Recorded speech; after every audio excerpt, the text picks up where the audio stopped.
ஒரு நிமிஷத்துல எல்லாமே இந்த இடத்துல மாறியது. எத்தனை பேர் நீங்க இந்த வார்த்தையை சொல்லியிருக்கீங்க? அல்லது எத்தனை பேர் உங்களுடைய வாழ்க்கைக்குள்ள நீங்க இப்படியான ஒரு சூழ்நிலையை சந்தித்த ஒருவரா இந்த இடத்துல இருக்கீங்க? நீங்க உங்களுடைய குடும்பங்களுக்குள்ளாகும், திருமண வாழ்க்கைக்குள்ளாகும், உங்களுடைய வேலை, வியாபாரம், நீங்க உங்க வாழ்க்கை மீது இந்த இடத்துல எதிர்பார்த்து கொண்டிருக்கிற அல்லது உங்களுடைய வாழ்க்கையினுடைய பல பகுதிகளில் நீங்கள் அடைந்திருக்க வேண்டியது அல்லது இந்த இடத்துல உங்களுடையதாக இருந்திருக்க வேண்டியது ஒரு நிமிஷத்துல எல்லாமே மாறிடுச்சு அப்படின்ற எத்தனை சூழ்நிலையை நீங்கள் கடந்து போகிற ஒருவரா இந்த இடத்துல இருக்கிறீர்கள்?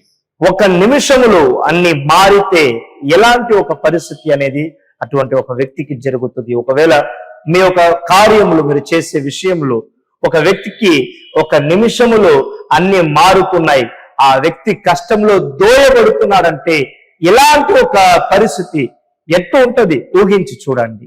மிக நிச்சயமாக இது உங்களுடைய வாழ்க்கையின் சூழ்நிலையானதா இந்த இடத்துல இருக்கலாம். நீங்க எதிர்பார்த்த பதிலை நீங்கள் அடைந்தது இழந்து போனீர்கள். நீங்கள் உங்களுடைய ஆசீர்வாதமா இந்த இடத்துல பார்த்தது உங்களுடைய வாழ்க்கை விட்டு இந்த இடத்துல விலகியது. அந்த ஒரு ராத்திரி, அந்த ஒரு நிமிஷம், அந்த சமயம் நீங்கள் இந்த இடத்துல எல்லாமே மாறி போவதை இந்த இடத்துல பார்த்தீர்கள். இங்கு தேவனுடைய வார்த்தை சொல்கிறது, யோவேல் 2ஆம் அதிகாரம் 3ஆம் வசனம் தெளிவுபடுத்துகிறது போல, அவைகளுக்கு முன்னாக அக்னி பட்சிக்கும், அவைகளுக்கு பின்னாக ஜுவாலை எரிக்கும், அவைகளுக்கு முன்னாக தேசம் ஏதேன் தோட்டத்தை போலவும் அவைகளுக்கு பின்னாக பாழான வனாந்தரத்தை போலவும் இருக்கும், அவைகளுக்கு ஒன்றும் தப்பி போவதில்லை. எத்தனை பேர் நீங்க உங்க வாழ்க்கையினுடைய சூழ்நிலை இப்படியானதா இந்த இடத்துல பார்க்கிறீங்க? அந்த இடம், அந்த தேசம் பட்சித்து போடுவதற்கு முன்பாக ஏதேன் தோட்டத்தை போல இந்த இடத்துல இருந்தது. நிச்சயம் ஏதேன் தோட்டம் சொல்லும் போது உங்க எல்லோருக்குமே தெரியும், தேவனால் படைக்கப்பட்ட ஒரு மிக சிறப்பான ஒரு இடத்தை குறிப்பிடுகிறது. எத்தனை பேர் நீங்க சொல்றீங்க, என்னுடைய வாழ்க்கை இப்படியாதான் இருந்தது, என்னுடைய சரீர ஆரோக்கியம் பலனானதாய் ஆரோக்கியமானதாய், என்னுடைய குடும்பம் சந்தோஷத்திலே சமாதானத்திலே, என்னுடைய பொருளாதார வாழ்க்கை வெற்றிக்குரியதாய், என் ஆவிக்குரிய வாழ்க்கை ஆசீர்வாதமாய், நீங்கள் இந்த மிக சிறந்த ஒரு வாழ்க்கை இந்த வாழ்கிறவரா நீங்க ஏதேன் தோட்டத்தை அடையாளப்படுத்த முடியும். ஆனால் இந்த பட்சிக்கிறவைகள் இந்த வந்தது, நீங்கள் எல்லாவற்றையும் இந்த இழந்தீர்கள். அந்த ஒரே வினாடியிலே இந்த ஏதேன் தோட்டமாய் இருந்தது முற்றிலுமாய் பாழ் நிலமாய் இந்த மாறியது போல. சரியா இல்லைங்க? கண்டிப்பா பாஸ்டர். ஏன்னா தேவன் நம்மளுடைய வாழ்க்கைய இப்படிப்பட்ட ஒரு சூழ்நிலையிலிருந்து எழுப்பணும் விரும்புறாரு. ஒருவேளை யார் ஒரு நிமிஷத்துல எல்லாத்தையும் இழந்து போயிருக்காங்களோ, மீண்டும் தேவன் அவங்களுக்காக கொடுக்கக்கூடிய வாய்ப்பு தான் இந்த నిగల్చియా இருக்குது. ఈ రోజు మనం తెలుసుకుంటున్న ప్రకారం ప్రజల ఏమని తెలుసా, ఒక్క నిమిషములో వాళ్ళు అన్నింటినీ కోల్పోతే, ఒకవేళ రోగంతో పడిపోతే, ఒకవేళ ఇల్లు వెడబడిపోయి ఉంటే, ఒకవేళ తన కుటుంబం ఏ ఒక లోతులో పడిపోయి ఉంటే, ఒక్క నిమిషములో ఎటువంటి ఒక బాధ వాళ్ళ జీవితం ఉంటది. అందుకనే ఇక్కడ వాక్యం చెప్పిన ప్రకారం అవి చూస్తుండగానే అగ్ని వాళ్ళని పచ్చించి, ఆ ఒక నిప్పు వాళ్ళని కాల్చి, వాళ్ళు ఉన్న ఏదో ఆ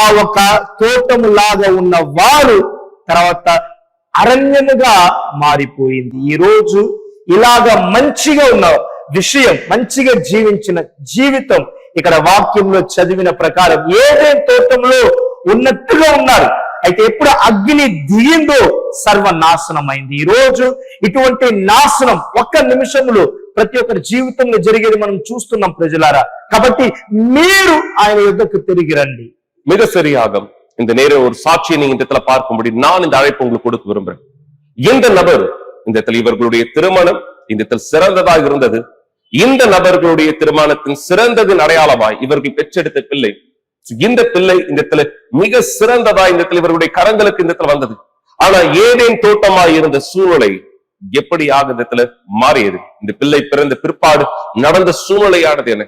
இந்த நபருடைய வாழ்க்கையில் ஏதேன் தோட்டமாய் இந்த இடத்துல இருந்த ஒரு சூழ்நிலை இன்னைக்கு ஏதேன் தோட்டமானது இந்த இடத்துல இல்ல, சரீரபூர்வமா இந்த இடத்துல பேசும்போது. ஆனா ஏதேன் தோட்டத்தினுடைய அடையாளமாய் இருக்கிற வாழ்க்கை இந்த அக்னியினாலே, இந்த சூழ்நிலையினாலே எப்படி பட்சித்து போடப்பட்டது? இந்த சூழ்நிலை என்னவாக இருந்தது? தேவன் இந்த சூழ்நிலையை இவருக்கு எப்படி உதவி செய்தார்? சாட்சியை பாருங்கள், பிற்பாடு மீண்டும் இணைந்திருக்கலாம். అందువలన ఈ రోజు మనం ఈ సాక్ష్యం చూడబోతున్నాం.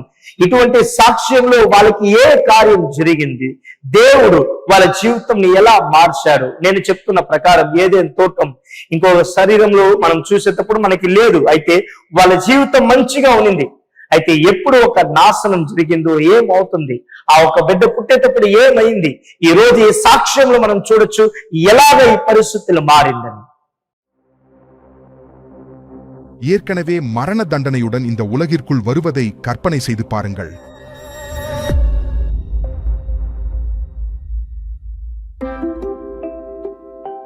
சாமுவேல் 49 வாரத்துல பிறந்தான். அவன் அனைவராலும் மிகவும் விரும்பப்பட்டும் அனைவரும் அவனை ஆவலுடன் எதிர்பார்த்தனர். அவன் இங்கே ஆரோக்கியமாகவே பிறந்தான். நாங்கள் இன்னும் மருத்துவமனையில் இருந்தோம். சொல்லப்போனால் அந்த நேரத்தில் நாங்கள் ஏற்கனவே வீட்டுக்கு வந்துவிட்டோம். மருத்துவமனையிலிருந்து டிஸ்சார்ஜ் செய்யப்பட்டு நலமாகவே இருந்தோம். ஆனால் அவனுக்கு 21 நாட்கள் ஆன போது அவனது வலது மார்பு பகுதியில் ஒரு சிவந்த நிறத்தை கவனித்தோம். அதன் பிறகு அவன் அசௌகரியமாக இருந்தான். அவனுக்கு காய்ச்சல் இருந்தது.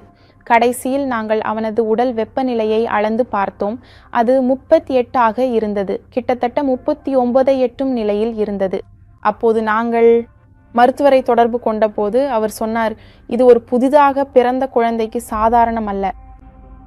அதனால நீங்கள் அவனை அவசர சிகிச்சைக்கு அழைத்து செல்லுவது நல்லது. அவசர சிகிச்சைக்கு சென்றதும் அங்கு மருத்துவர் பரிசோதனைகள் செய்தார்.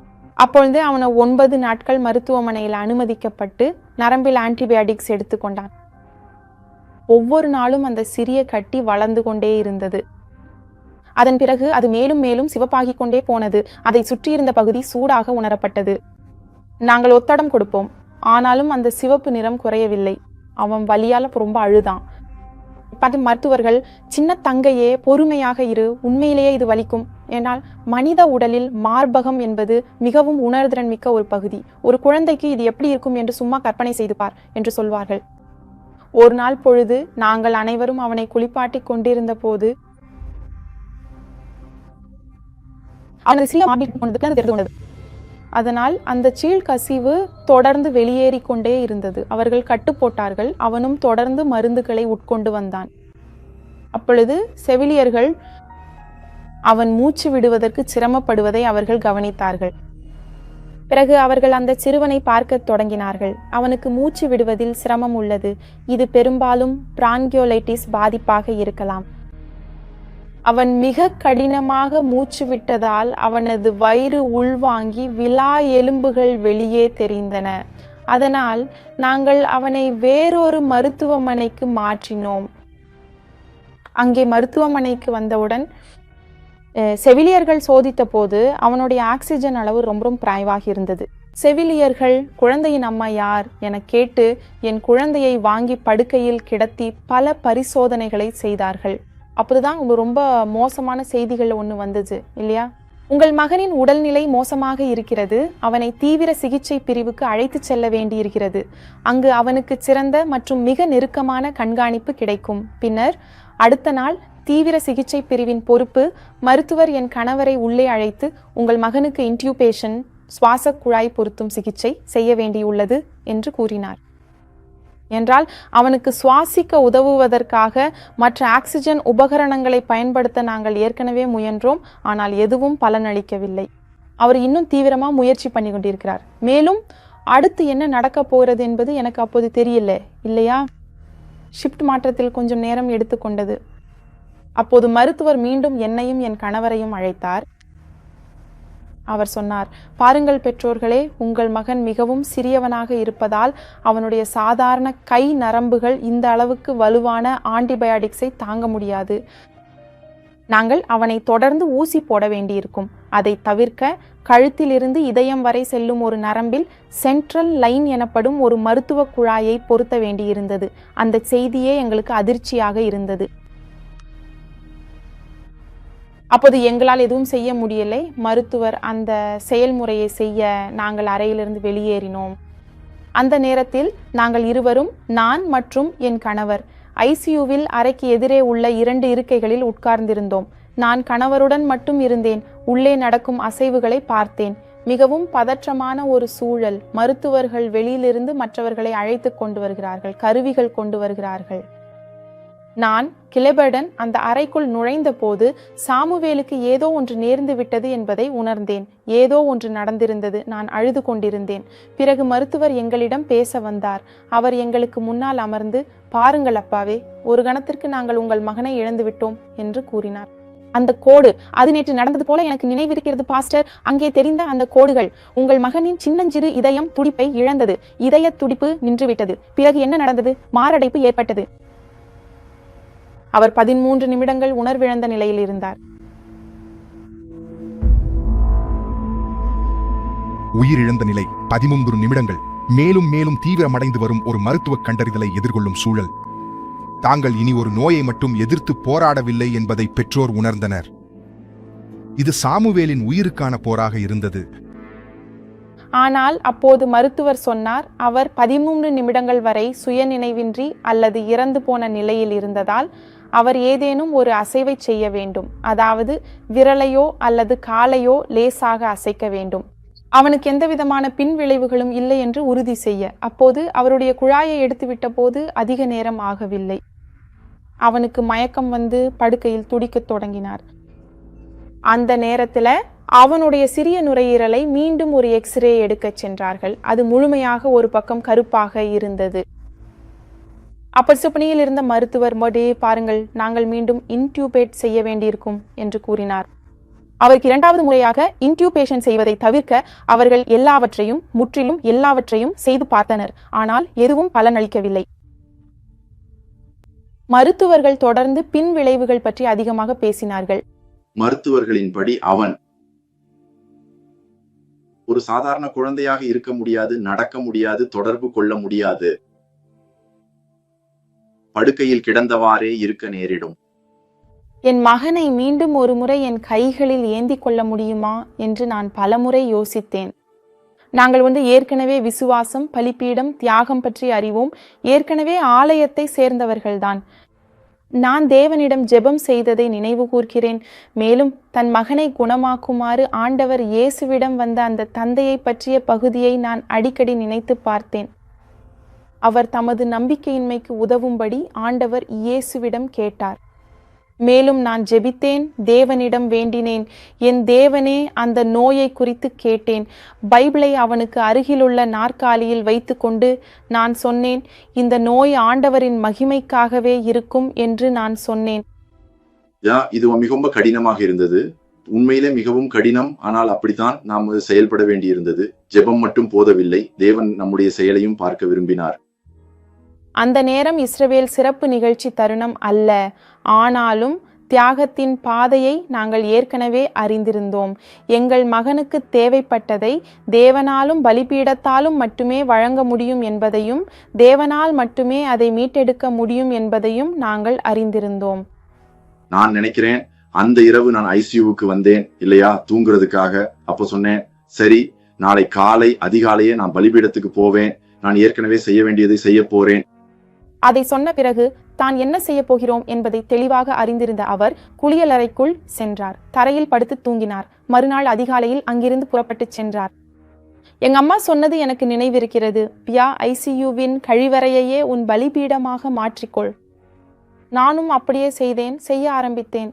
நான் அங்கு சென்று கழிப்பறைக்கு அருகே முழங்காலிட்டு, என் தேவனே சாமுவேல், அவன் ஆண்டவருடையவன், அவன் ஆண்டவருக்கே உரியவன் என்று சொன்னேன்.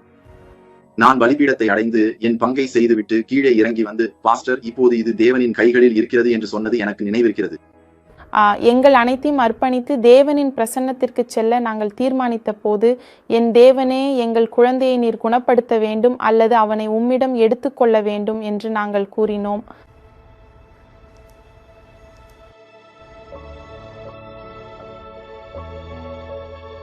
இவர் யார்? இவர்? இவர்தான் எங்கள் சிறிய அதிசயம் சாமுவேல். இவர்தான் சாமுவேல். பலிபீடத்தின் மீதான தியாகத்தின் மூலம் தேவன் ஆரோக்கியத்தையும் உயிரையும் மீட்டளித்தார்.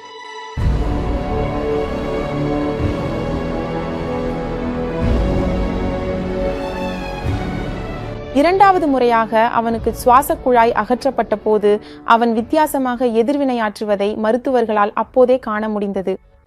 அவனது சுவாச குழாய் அகற்றப்பட்ட உடனேயே அவன் அந்த அழுகை ஒலியை எழுப்பினான். முற்றிலும் மாறுபட்ட ஒரு சூழலை கண்ட மருத்துவர்கள் உடனடியாக உற்சாகமடைந்தனர். மேலும் அவர்கள் உடனே, எனக்கு இனி அந்த ஸ்ட்ரெச்சரில் இருக்க விருப்பமில்லை, அந்த சபேபே பற்றி மேலும் தெரிந்து கொள்ளவும் எனக்கு விருப்பமில்லை. ஆக்சிஜன் குழாயும் வேண்டாம், அவன் விரும்பவில்லை. அவன் என் மடியிலேயே இருக்க விரும்பினான். எப்போதும் தாய்ப்பாலே குடிக்க விரும்பினான். இல்லையா அம்மா? சிறிது நேரத்துக்கு பிறகு மருத்துவர்கள் மீண்டும் பரிசோதனைகளை செய்தனர். அப்போது அவங்க ஒரு விஷயத்தை புரிந்து கொண்டனர். அம்மா, அப்பா, நேற்று நாங்கள் பரிசோதித்த குழந்தையிலிருந்து இது வேறுபட்ட குழந்தை. உண்மையிலே இப்போது நாங்கள் அந்த குழந்தைக்கு தான் பரிசோதனைகளை செய்து கொண்டிருக்கிறோம். அதனால இதுக்கு அதிக நேரம் எடுக்கல. அவருக்கான 100% அவரிடம் ஒப்படைக்க நாங்கள் உண்மையில் முடிவு செய்த போது அவர் தாமதிக்கவில்லை, உடனடியாக செயல்பட்டார். மேலும் மிக விரைவான மாற்றம் ஒன்று ஏற்பட்டது. இன்று அவனை பார்க்கும் எவரும், அவனை உற்று நோக்கும் எவரும் அவன் எத்தகைய அனுபவங்கள் கடந்து வந்திருக்கிறான் என்பதை நினைத்து கூட பார்க்க மாட்டார்கள். ஒரு பக்க விளைவும் இல்லை. ஒரு பக்க விளைவு அவன் பலிபீடத்தின் பலன். நான் சொல்வது என்னவென்றால், சாமுவேல் என்னிடம் பிறந்ததோடு மட்டுமல்ல, அவன் பலிபீடத்திலிருந்தும் பிறந்தான். மிகுந்த மகிழ்ச்சி. ஒவ்வொரு காலையிலும் நாங்கள் விழிக்கும் போது, சொல்ல போனால் அவன் விழித்த உடனேயே அவன் ஏற்கனவே புன்னகைத்தபடி எங்களை பார்த்து கொண்டிருப்பான். எனவே எனக்கு அது ஒரு விவரிக்க முடியாத உணர்வு. ஒரு அப்பாவா இருக்கிறதுல எனக்கு இன்னும் ஆரோக்கியமான, புன்னகைக்கும் மகிழ்ச்சியான குழந்தை இருக்கிறது. நாங்கள் நாள் முழுவதும் விளையாடி கொண்டே இருக்கிறோம். அதனால நீங்க தான் விளக்கணும் அம்மா. அவன் ஒரு அதிசயம் இல்லையா? இதுதான் பலிபீடத்தில் சார்ந்திருப்பதின் முக்கியத்துவம். அதாவது தியாகத்தின் அடிப்படையில் வாழ்வதன் முக்கியத்துவம் அடங்கியுள்ளது. ஏனெனில் அந்த தியாகமும் பரிசுத்த ஆவியும் இல்லை என்றால் நாம் இவை அனைத்தையும் தாங்கி இருக்க முடியாது அல்லவா? இன்று, அதாவது ஒவ்வொரு நாளும் சாமுவேல் என்னுடன் இருப்பது கர்த்தராகிய இயேசு செய்த அந்த அற்புதத்தை நினைவூட்டுவதாக அமைகிறது. அவர் கடந்த காலத்தில் செய்தது போல இப்போது நிகழ்காலத்திலும் செய்தார்.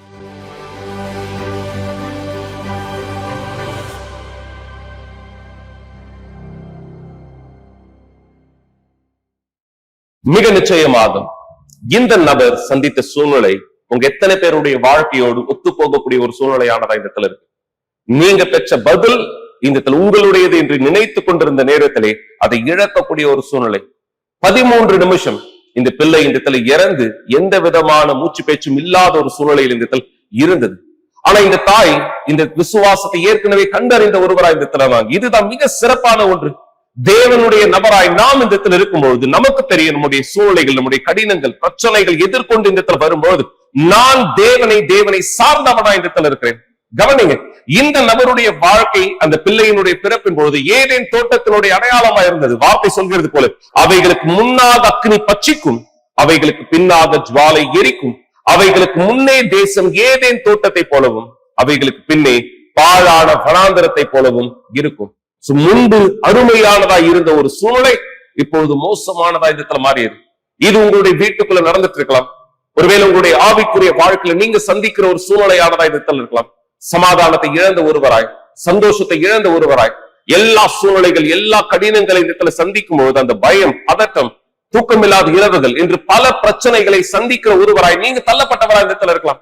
நீங்க ஒருவேளை யோசிக்கலாம், என் வாழ்க்கையில எல்லாமே சரியானதா இந்த இருந்தது, எல்லாமே ஒழுங்கானதா இந்த இருந்தது, ஆனா இன்று எல்லாமே தலைகீழானதா இந்த இருக்கிறது. எனவேதான் மக்களே, உங்களுடைய விசுவாசத்தை நிரூபிக்கக்கூடிய ஏற்ற இடம் தேவனுடைய பீடம். அவருடைய கரத்திலே, அவருடைய வழிகளில் நீங்கள் உங்கள் முழு வாழ்க்கையை சார்ந்தவராய் இந்த இருக்கும்போது, உங்களுடைய எல்லாவற்றையும் தேவனுடைய வழியிலே, தேவனுடைய விருப்பத்திலே நீங்க அர்ப்பணிக்கும் போது அங்கு மாற்றம் உங்களுடைய வாழ்க்கை மீது நடைபெற துவங்குகிறதா இருக்கிறது. தேவன் இந்த அழைப்பானதை உங்களுடைய வாழ்க்கைக்குள்ள இந்த கொடுக்கிற நீங்கள் இந்த మాత్రத்தை பார்க்க வரவேற்கப்படும்படியாகும். ఖచ్చితంగా ప్రజలారా, ఈ రోజు మీరు చూసిన ఈ సాక్ష్య ప్రకారం ఆలకించండి. వాళ్ళు ఆ ఒక పాపని పొందుకుంటున్న సమయం అందరూ ఊహించారు మంచిగా ఉండబోతుంది, అన్ని మంచిగా జరగబోతుంది. అయితే ఒక నిమిషంలో ఏమైపోయింది, మొత్తం తలకిందలుగా మారినట్టుగా ఆ ఒక పాప పుట్టి చనిపోయే ఒక పరిస్థితిలో ఉంటే అటువంటి సెకండ్స్ లు ఎలాగ ఊగింటారు ఆలోచించండి. వాళ్ళు పొందుకున్నారు, ఆ జవాబు పొందుకున్నారు. అయితే ఆ జవాబు పొందుకున్నది అన్ని కోల్పోయేటట్టుగా ఉంటే పరిస్థితి ఏంటిది? ఒకవేళ మీ పరిస్థితి ఇలాగ ఉన్నదా? ఒకవేళ మీరు పొందుకోవాలనుకుంటున్నారు, మీరు దొరకాలనుకుంటున్నారు, అయితే అవి అన్ని సర్వనాశనముగా మారుతుంటే ఎలాగ ఊహించగలం? అందుకనే వాక్యం చెప్పబడింది, అవి అగ్ని వాళ్ళని పచ్చించి ఆ తర్వాత జ్వాలలు వాళ్ళని నాశనం చేసి వాళ్ళ పరిస్థితులు ఏదో మించి అరణ్యముగా మారుతున్న ప్రకారముగా ఉన్నారు. ఒకవేళ మీరు ఇలాంటి ఒక పరిస్థితిలో ఉన్నారు, మీ కష్టాలన్నీ మిమ్మల్ని అరణ్యంలో దోసినట్టుగా ఉంటే ఆయన బలిపీఠం అందుకనే ఉంది. మీరు ఆయన యొద్దకు తిరిగి వస్తే ఏది అరణ్యముగా ఉన్నదో దేవుడు పరిపూర్ణముగా మీ శరీరంని, మీ జీవితంని, మీ యొక్క కుటుంబంని అన్నిటినీ ఆయన మార్చి, ఇంకా చెప్పాలంటే పరిపూర్ణముగా ఆయన ఆత్మతో నింపబడతారు. இதுதான் மிக சரியாம். தேவன் உங்களுடைய வாழ்க்கையில் இந்த இடத்தில் செய்யும்படியான சிறப்பு நிகழ்ச்சிக்கான அழைப்பா இந்த இடத்துல இருக்கிறது. இந்த வருகின்ற ஞாயிற்றுக்கிழமை நீங்கள் பீடத்திலே உங்களுடைய விசுவாசத்தை நிரூபிக்கிற நாளா இந்த இடத்துல இருக்கிறது. ஏதேன் தோட்டமா இந்த இடத்துல இருந்து என்னுடைய வாழ்க்கை இன்று பாழ்நிலமாய் பட்சித்து போடப்பட்டதா இருக்கிறது. எது உங்களுடைய வாழ்க்கையிலிருந்து திருடப்பட்டது, எது உங்க வாழ்க்கையில் இந்த இடத்துல நீங்க இழந்த ஒரு சூழலில் இந்த இடத்துல இருக்கீங்க. உங்களுடைய விசுவாசம் இந்த தேவன் மீது அவரை சார்ந்த விசுவாசமாய் இருப்பதை இந்த நீங்கள் நிரூபிப்பீர்களானால், இங்கு சங்கீதம் 27ஆம் அதிகாரம் 3ஆம் வசனம் இந்த சொல்கிற இந்த வார்த்தை இந்த கவனிங்க. இந்த வார்த்தை இந்த எவ்வளவு வல்லமையானது பாருங்க. எனக்கு விரோதமாக ஒரு பாளையம் இறங்கினாலும், என்னை எதிர்த்து இந்த ஒரு பாளையமே இறங்கினாலும், ஒரு படையே இந்த இறங்கினாலும், எனக்கு விரோதமாக ஒரு பாளையம் இறங்கினாலும் என் இருதயம் பயப்படாது. ஏன்? என்னுடைய விசுவாசம் தேவனை, தேவனுடைய பீடத்தை சார்ந்ததாய் இருக்கிறது. எனவேதான் உங்களுடைய விசுவாசத்தை நிரூபிக்கக்கூடிய இந்த வாய்ப்பு உங்களுக்கானதா இந்த இருக்கிறது. உங்களுடைய முழு பலனோடு என் வாழ்க்கையினுடைய மாற்றத்தை நான் பெற்றுக்கொள்ள விரும்புகிறேன். தேவன் உங்களுடைய வாழ்க்கையை முழுமையாய் வெளிப்புறம் வரை மாற்ற தயாரானவரா இந்த இருக்கார். கவனிங்க மக்களே, உங்களுடைய வாழ்க்கை முதலாவது உட்புறத்தில் இந்த மாற்றப்பட வேண்டும். எனவேதான் பரிசுத்தாவின் மிக முக்கியமான பிரதான விண்ணப்பமானதாய் இந்த இருக்க போகிறது. தேவனுடைய ஆவி உடையவராய் நீங்கள் அவருடைய ஆவினால் நிரப்பப்பட, பரிசுத்தாவி உடையவர்கள் விடுதலையை, அவருடைய வல்லமையை உங்கள் வாழ்க்கையின் எந்த பகுதியில் பார்க்க விரும்புகிறீர்கள், தேவன் உங்களுக்காக அவருடைய வல்லமை வெளிப்படுத்த தயாராக. எனவே இந்த நேரம் விசுவாசத்திலே ஒன்றிணையலாம். தேவனை நோக்கி நாம் இந்த விசுவாசத்தின் கூக்குரலை செய்யும்படி அவர் உங்களுக்காக இந்த ఇరంగి బదులలిக்கும்படியாக இந்த జపத்தில் ఇணைయலாம். ఈ రోజు మనం ఈ ప్రత్యేక కార్యంలో దేవునితో మొరబెట్టుతున్నది ఇదే. ఈ ప్రత్యేక కార్యంలో దేవుని బలిపీఠంలో మనల్ని ఈ విన్నపంతో దేవునితో సమర్పించబోతున్నాం. ఎలాగా? దేవుడు ఏది కోరుకుంటున్నాడో మీ జీవితంలో అడగండి. ఈ రోజు మీ పరిస్థితులు మారేదాని కొరకు దేవుని యొద్దకు రండి. ఎందుకంటే ఒకవేళ మీ పరిస్థితులు ఏదేలాగా ఉన్నది అయితే ఈ రోజు ఒక నిమిషంలో అన్ని మారిని, మీ పరిస్థితులు ఘోరముగా అయ్యాయి, ఆయన పీఠం యొద్దకు మిమ్మల్ని సమర్పించుతున్నారంటే అన్ని పరిస్థితులు మారుతాయి ప్రజలారా. కాబట్టి ఒకవేళ మీరు ఊహించుతున్న ఆలోచనలు ఏంటిది నాకు తెలియదు. ఒకవేళ ఇలాంటి ఒక పరిస్థితితో మీరు ఉన్నారంటే దేవుడు తన వాక్యంలో చెప్తున్నారు ఏమని తెలుసా? నాకు విరోధముగా ఏ సైనికులు వచ్చినా నా హృదయము భయపడదు. ఈరోజు మీరు ఆయన యొద్దకు ఉంటే మీకు విరోధంగా, వ్యతిరేకంగా ఏ సైనికులు వచ్చి నిలబడినా, ఏ ఒక అపవాది మిమ్మల్ని కింద పడవేయాలన్నా దేవుడు మీ హృదయంలో ఏ భయాన్ని, ఏ ఒక బలహీనంని ఉండనీయకుండా చూసుకుంటారు. ఎందుకంటే మీరు ఆయన బలిపీఠం మీదగా వస్తున్నారు కాబట్టి. ఎవరు మీరు ఆయన బలిపీఠం మీదగా అడిగేయాలనుకుంటున్నారు? ప్రత్యేకంగా పరిశుద్ధాత్మని అడగండి. దేవుడా నాకు పరిశుద్ధాత్మ లేదంటే ఆయనని అడగండి. ఆ తర్వాత మీరు ఏది కోరుకున్నారో ఆయన అన్నిటిని మీకు నెరవేరుస్తారు. కాబట్టి దేవుని యొద్దకు తిరిగి రండి.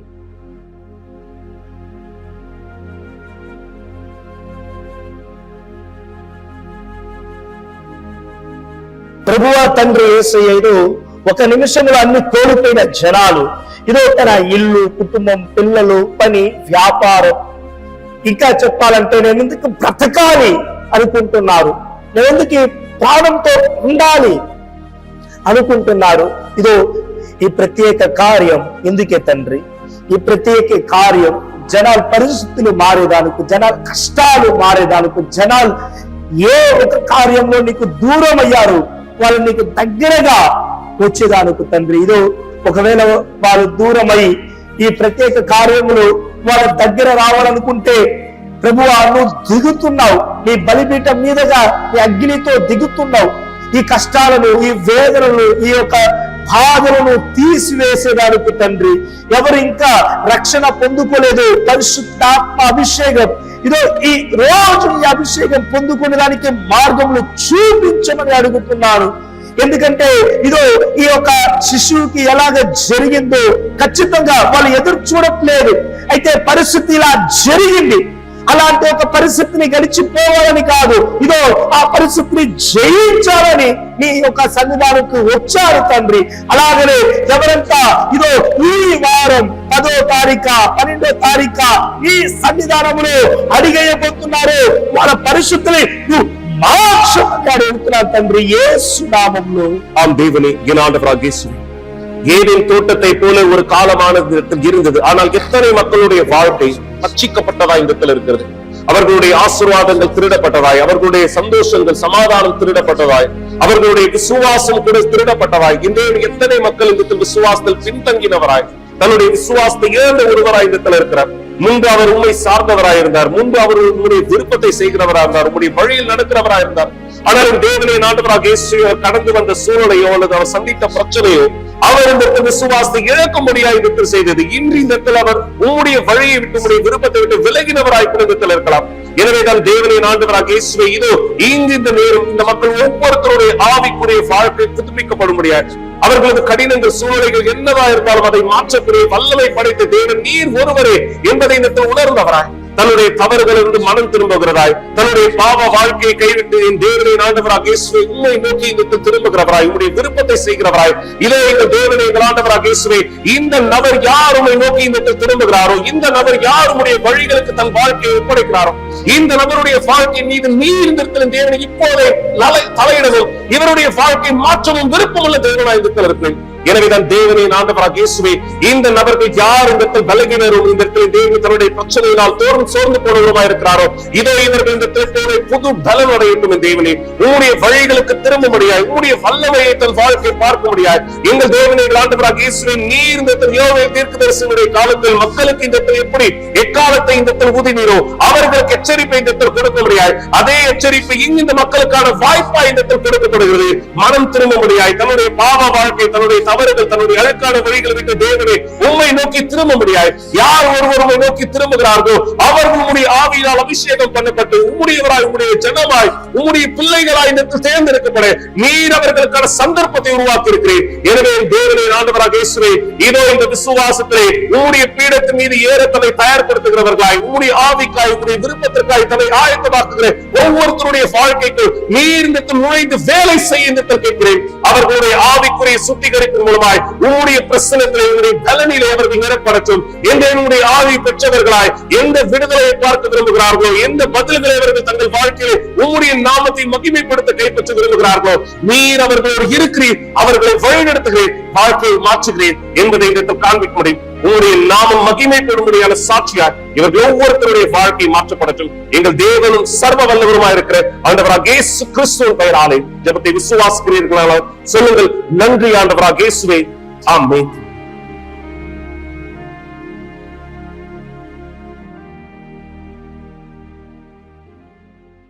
ఇదిగో ప్రజలారా, ఈ రోజు దేవునితో మొరబెట్టున్నాము. దేవుడు మీ ఒక విన్నపంని ఆలకించాడు.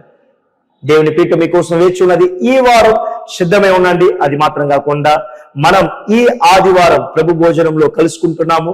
ఈ ఆదివారం మీరు తప్పకుండా ఆయన పందిలో వచ్చి ఉండమని కోరుకుంటున్నాను. అది మాత్రం కాకుండా రేపు బూరలు బుధవారముగా మనం ఈ యొక్క 2వ బుధవారం ఏం చెప్పబోతున్నాం, ఈ వాక్యంని మనం తెలుసుకుంటాం.